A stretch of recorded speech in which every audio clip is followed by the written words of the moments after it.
Hey, what's up? J'avais déjà filmé cette vidéo, plus aussi deux updates lecture pour les bilans de juillet et d'août, mais au final les vidéos me plaisaient pas comme souvent, et puis elles étaient trop longues, j'ai pas le temps de les monter, donc qu'est-ce que je fais? J'en tourne d'autres, plus courtes, dans un format un peu plus rapide, même vous peut-être à voir ce sera plus intéressant, et moi ça me fera moins de boulot. On se retrouve donc dans la palle du Pumpkin Autumn Challenge. Je l'ai constitué il y a plus d'une semaine et demie. Je l'ai à peine entamé vu que j'ai lu un seul livre de celle-ci, mais le challenge a commencé depuis le 1er septembre et dure jusqu'au 30 novembre pour ceux qui ne connaissent pas. Ce challenge, c'est un challenge littéraire organisé par le Terrier de Guimauze. Je vous mettrai la vidéo en barre de description. Dans cette vidéo, Guimauze explique toutes les conditions un petit peu du challenge, même si c'est un challenge assez libre, et surtout les catégories et les sous-catégories qu'il y a pour permettre de ranger un petit peu des livres dans des cases. Et comme l'année dernière, je me suis un peu amusé à ranger certains livres dans ces cases. Vous allez voir, j'ai pas mal triché. Alors l'année dernière, j'avais pas autant triché que ça. Et j'avais bien réussi le challenge. Au final, je crois que j'avais pas réussi à lire seulement 3 livres et je n'avais pas changé de livre dans les catégories. Voilà, après, c'est juste un challenge pour se faire plaisir, mais c'est toujours plaisant de se dire qu'on l'a à peu près réussi. J'enchaîne tout de suite. Je ne sais pas si je vais mettre le titre des menus et des sous-catégories en dessous. Je verrai bien au montage si c'est long ou pas. Sinon, je vous mettrai tout en description. Alors l'année dernière, je crois qu'il y avait 3 menus et 4 sous-catégories à chaque fois. Donc ça nous fait un total de 12 livres. Alors qu'ici, on est sur un total de 14 livres parce qu'il y a 4 menus et les sous-catégories varient entre 3 et 4 par menu. On commence tout de suite avec le menu Automne frissonnant, donc qui est un peu un classique de ce challenge. La première sous-catégorie, c'était Gargare à la main de gloire. En mots-clés, on avait voleur, thriller, policier, superstition, horreur et épouvante. L'année dernière, je me souviens, je m'étais plus focalisé sur l'horreur et l'épouvante, vu que j'avais choisi Fog de James Herbert, qui n'avait pas été une lecture parfaite du tout. Et cette année, je me focalise plus sur le mot policier, et j'ai décidé de lire un SP que j'ai reçu de la part des éditions Rivage, d'ailleurs c'était courant juillet, Qui gagne père de Donald Westlake. Je ne sais plus si je vous l'ai présenté en boucle ou pas, mais toujours est-il que j'avais hâte de lire cet auteur et ce roman. Chose faite, du coup, je l'ai déjà lu et je vous en reparlerai dans un bilan lecture.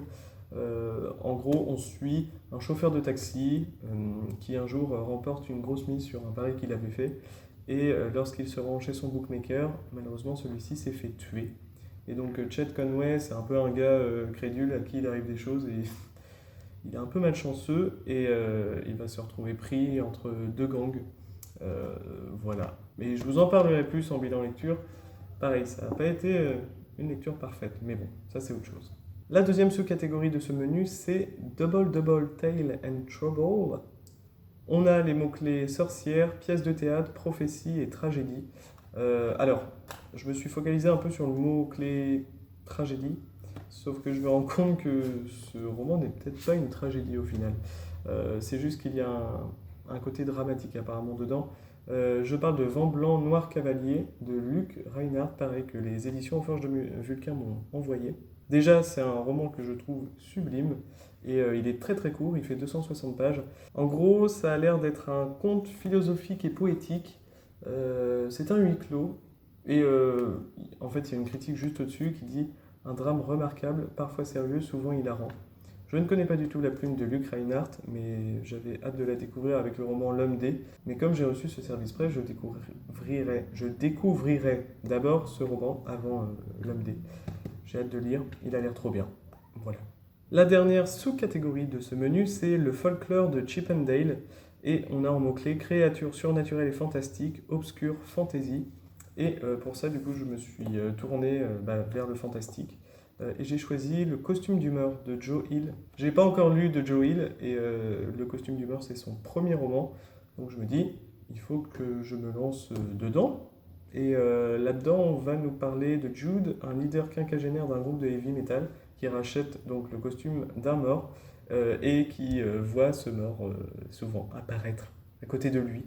Ça a l'air plutôt effrayant, je sais pas trop ce que ça donne, si c'est de l'horreur, c'est classique ou pas. Il fait 430 pages. et il ne traînera pas dans ma palle parce que j'ai trop hâte de le lire. Le menu suivant, c'est Automne douceur de vivre. Pareil, c'est un classique un petit peu du challenge, je crois. En termes de sous-catégories, la première, c'est It's just a bunch of hawkers, pokers. Et les mots-clés sont Halloween, automne, voilà tout ce qui se passe autour de l'automne. Moi, la dernière fois, je me souviens, j'avais pris un recueil de nouvelles de Ray Bradbury, Les pommes d'or du soleil, que j'avais beaucoup aimé. Et en fait, je me rends compte que en termes d'automne, moi, ce qui me fait le plus penser à cette saison, bah, c'est cet auteur, Ray Bradbury. J'ai lu aussi Le Pays d'Octobre, dont il faudrait que je vous reparle parce que j'ai tout simplement adoré. Et il y a vraiment cette ambiance automnale dedans, donc j'ai pris le récit suivant que j'ai à lire, vu que je l'ai lu par ordre de parution chronologique. Et là, j'ai sorti Le vin de l'été. Déjà, juste, on voit pas bien, mais le livre est trop beau. C'est édité chez De Noël, il fait 380 pages. Et cette fois, pour le coup, c'est un roman. Alors, Ray Bradbury a écrit assez peu de romans au final, surtout des recueils de nouvelles. Et là, j'avais trop hâte de découvrir celui-ci. Apparemment, on est sur un personnage un peu, ouais, le double de l'auteur, qui raconte ses souvenirs d'été avec son grand-père lorsqu'il mettait le vin de pissenlit en bouteille.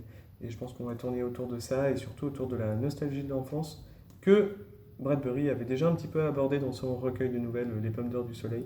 D'ailleurs, je vous invite à aller voir ma vidéo bilan du Pumpkin où j'en parle, si vous voulez en savoir un peu plus.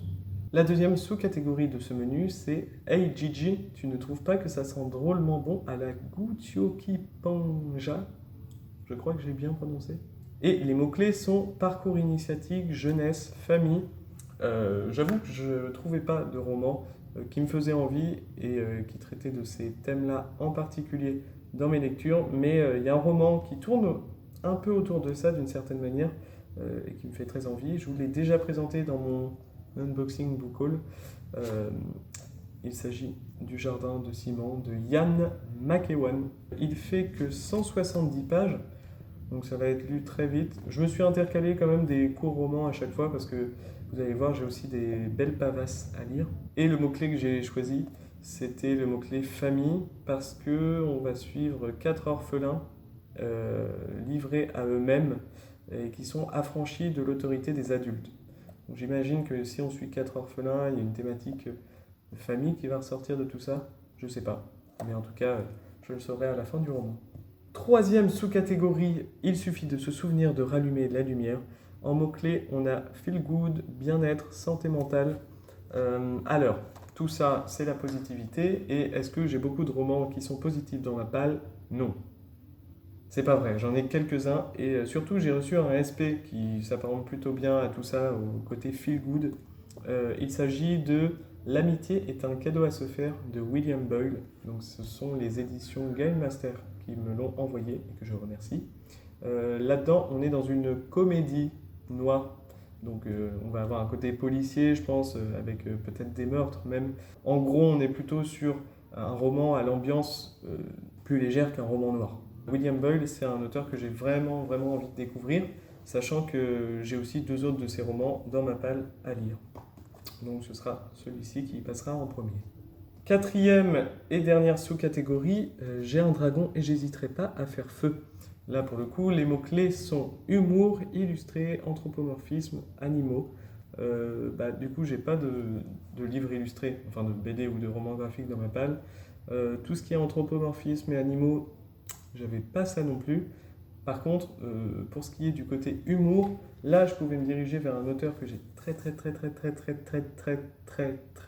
très envie de découvrir. C'est Frédéric Brown avec Martien Go Home. Donc pareil, je vous ai déjà présenté dans un book haul. On est sur un roman de SF, mais de SF humoristique. Donc tout est dans le titre du genre.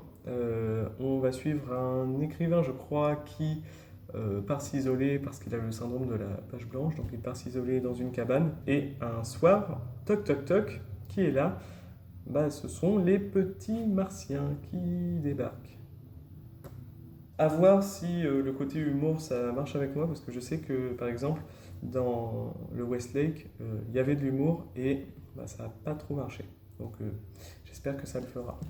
The Third Menu, c'est Automne Enchanteur, avec comme première sous-catégorie la lunette de pierre, c'est extra quand on veut voir ce qui ne se voit pas.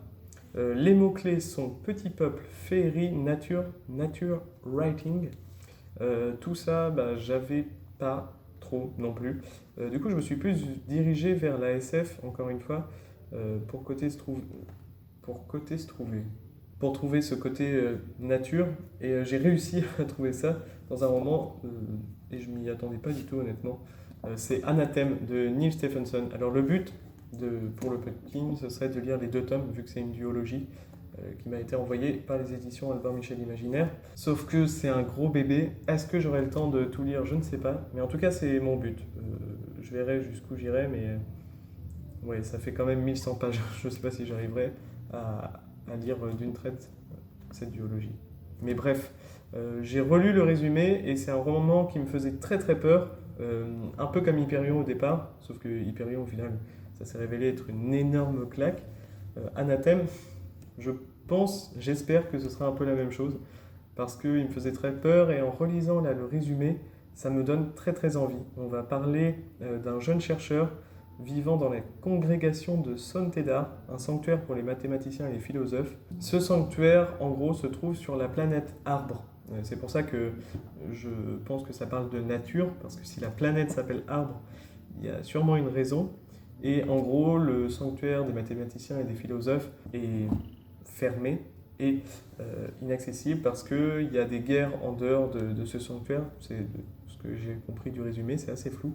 Mais il y a des guerres à l'extérieur et le sanctuaire ne s'ouvre qu'une fois par an au monde. Et lors de cette ouverture, de cette congrégation, eh bien, le jeune savant, chercheur, s'en va à l'extérieur découvrir cette planète. Encore une fois, c'est très très flou, désolé. Mais moi, ça m'a énormément donné envie de découvrir cette duologie. En fait, j'avais totalement oublié de quoi ça parlait. C'est dommage de laisser traîner comme ça des romans parce que je sens que ça pourrait être une énorme claque. Donc c'est pour ça que je l'ai inclus dans ce Pupkin Autumn Challenge. La deuxième sous-catégorie de ce menu se nomme Nom d'une dune et les mots-clés sont écologie, anticipation, SF, post-apo. Là, pour le coup, je m'y retrouve vu que c'est exactement mon genre de prédilection. Et de base, j'avais choisi Station 11 de Emily St. John Mandel, que je vous ai déjà montré aussi dans... C'était quelle vidéo? Le 5-star, je ne sais plus l'ordre des mots, mais le 5-star Prediction Challenge, je crois. Et je vous avais dit que j'avais très très envie de le découvrir. C'est toujours le cas. Ouais, rien que le fait de le refeuilleter, ça me donne envie de le lire. Sauf que, eh bien, je ne sais pas si vous avez vu, il y a un nouveau film qui est sorti, qui est exactement dans le nom de la catégorie, c'est Dune. En plus de ça, j'ai une magnifique édition. J'ai trop envie de lire le premier tome et j'ai surtout envie de voir le film de Denis Villeneuve. Du coup, ce que j'ai envie de faire, c'est d'abord lire le livre. J'espère le lire là dans la semaine et la semaine prochaine, aller voir le film. Comme ça, je serai dans le mood, j'aurai tous les éléments en tête. J'ai trop envie de découvrir cet univers. Là, actuellement, ça me fait énormément envie, donc je le remplace je remplace ça par ça. Vous m'avez compris. Pour la dernière catégorie de ce menu, il s'agit de princesse. Ici, on doit choisir une lecture qui parle d'inclusivité, de la communauté LGBTQIA+, et du féminisme. J'ai le roman parfait que j'avais déjà mis dans ma palle du précédent Pupkin Autumn Challenge. C'est La Servante écarlate de Margaret Atwood. Voilà, je vous en ai déjà fait le pitch dans ma précédente palle pour le challenge. Et je la remets dedans parce que j'ai trop envie de découvrir ce classique. J'ai d'autres livres de Margaret Atwood que je ne vous ai pas montré en vidéo, que je vous montrerai peut-être à la fin de l'année à lire. Et si j'ai le temps, je lirai la duologie d'un coup, donc La Servante écarlate, et le deuxième tome, Les Testaments. Mais déjà, celui-ci, si j'arrive à le lire, ce serait génial. Et pour le dernier menu, il s'agit de Automne des mystères. Là, c'est le sujet, la thématique particulière à cet automne. Gimoz, chaque année, essaye de mettre un thème particulier à chacune de ses éditions pour son challenge. Et l'année dernière, je crois que c'était autour du féminisme, justement, vu qu'il y avait le menu Automne des Enchantresses. Et ici, on est plus dans un cabinet des curiosités, de ce que j'ai compris. Malheureusement, c'est pas des lectures que j'ai l'habitude de faire, je m'en rends compte. Et du coup, j'ai essayé d'intercaler d'autres lectures via les sous-catégories qu'elle nous a proposées. La première sous-catégorie, d'ailleurs, c'est le destin perdu. Donc là, on est vraiment dans cette ambiance cabinet des curiosités, avec comme mots-clés temps, horloge, énigme, puzzle, historique, steampunk. Donc ça va parce qu'il y a un large choix de mots-clés. Et moi, je me suis focalisé sur le mot-clé temps. Et pour ça, j'ai pris un autre SP, parce que oui, j'ai énormément de SP à lire, et c'est en ça que le Popkin va m'aider à les sortir de ma palle. Il s'agit de La fabrique des lendemains de Rick Larson, un roman que j'ai... Enfin, c'est pas un roman, c'est un recueil de nouvelles, je crois qu'il y a 28 nouvelles, quelque chose comme ça. C'est un recueil de nouvelles que j'ai hyper hâte de lire, que les éditions Le Bélial m'ont envoyé. Et ça me fait beaucoup trop envie en fait. Les nouvelles à chaque fois sont très très courtes. On est vraiment dans de la pure SF qui traite le sujet du temps. On est totalement dans la thématique. Et surtout, je sais pas, j'ai énormément envie de le découvrir. Ça m'attire trop. Surtout qu'à chaque fois, on est sur des très courtes nouvelles de 10-15 pages. Je me dis, c'est un format tellement original, ça peut être une super lecture. Donc j'ai trop hâte de la faire celle-ci. Pour la deuxième sous-catégorie, les ruines de l'Atlantide, on a comme mots-clés conte moral, philosophie, récit métaphorique et mythes et légendes. J'ai sélectionné les mythes et légendes et pour ça, j'ai pris, comme pour la dernière fois, un roman qui se concentre autour d'un mythe en particulier, c'est le mythe du vampire et la créature du vampire. J'avais lu l'année dernière en plus Dracula de Bram Stoker dans le cadre de ce challenge. Ça avait été une très belle découverte. Bon, pas une lecture parfaite pour moi. J'avais beaucoup aimé le côté gothique, mais il y a certaines longueurs, un certain style qui ne me correspondait pas totalement. Donc j'ai décidé de découvrir l'ancêtre de Dracula de Bram Stoker, le texte d'ailleurs qui a inspiré ce texte. C'est Carmilla de Sheridan Le Fanu, qui est un très très court texte parce qu'à la fin on a même un dossier. Donc en fait il fait que 140 pages ce livre. C'est un court roman que je vais très très vite lire et c'est surtout un peu un classique de la littérature fantastique, même un classique au même titre que Dracula. J'ai hâte de voir comment tout ça est tourné et me cultiver un peu sur ce mythe. L'avant-dernière sous-catégorie de tout ce challenge, c'est En avant Yvette Tempête, avec des mots-clés comme aventure, archéologie, artefact, voyage. Pour moi, tous ces mots-clés, ça résume un genre assez particulier que je ne lis pas malheureusement, c'est la fantasy. Mais je me suis dit, le challenge sert à ça, à lire des livres qu'on doit sortir depuis un bout de temps et des genres littéraires qu'on doit lire depuis un bout de temps.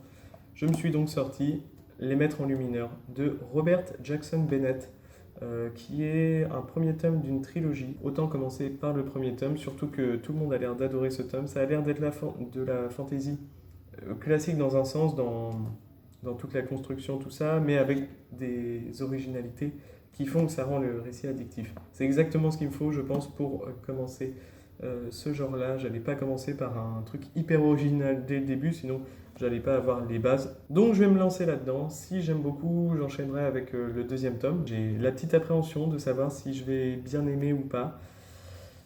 Je vous dirai ça dans la vidéo bilan, de toute façon.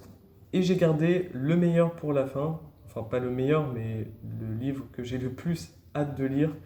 Le titre de la dernière sous-catégorie, c'est Cabinet de curiosité, donc le thème de cette année, avec des mots-clés comme art, science, musée, singularité, étrangeté. Et je me suis focalisé sur le côté étrangeté et singularité. Et pour ça, j'ai choisi un recueil de nouvelles d'un auteur que j'ai extrêmement hâte de lire, que j'ai commencé à feuilleter. Et je ne sais pas pourquoi, je sens que je vais avoir un gros coup de cœur pour celui-ci. Je vous en ai déjà parlé plusieurs fois, je crois. J'ai choisi de commencer à lire l'auteur Julio Cortázar avec Tous les feux, le feu. C'est 8 nouvelles. Ça me fait trop envie. C'est exactement le genre de récit insolite qui m'intrigue énormément. Ça a l'air d'être une plume qui me correspond parfaitement. En fait, j'ai commencé à feuilleter ces courts textes dans le recueil Chronop et fameux. Et je sais pas, je sens que ça me correspond totalement. C'est ce mood-là dans lequel j'ai envie d'être en ce moment dans mes lectures et je pense que ce recueil y correspondra parfaitement. Donc celui-ci, c'est un des livres que j'ai le plus hâte de lire dans toute cette palle. Mais bon, ils me font tous autant envie, à vrai dire. Et voilà, c'est tout pour moi. J'espère que ma palle vous a plu. Ça m'a fait plaisir aussi de faire une vidéo un peu plus rapide, enfin un peu plus concise, parce que d'habitude j'ai tendance à m'étayer dans mes propos et du coup je pars un peu dans tous les sens. J'espère que ça vous a plu. N'hésitez pas à me dire en commentaire si vous avez une vidéo palle, parce que j'adore les regarder. Quels sont les livres de votre palle, si vous participez à ce challenge également. Bref, à me dire si vous avez lu aussi ces livres, comme d'habitude, et à me faire des retours dessus. Moi, je vais vous retrouver dans un gros update, du coup, de toutes mes lectures depuis 2 mois. Ça va être assez compliqué à filmer, je pense, mais j'ai trop hâte de la tourner, j'ai trop hâte de poster un peu plus de vidéos dès que j'aurai le temps. Et sur ce, je vous souhaite de belles lectures et passez un bon moment en famille et avec vos amis. Ciao!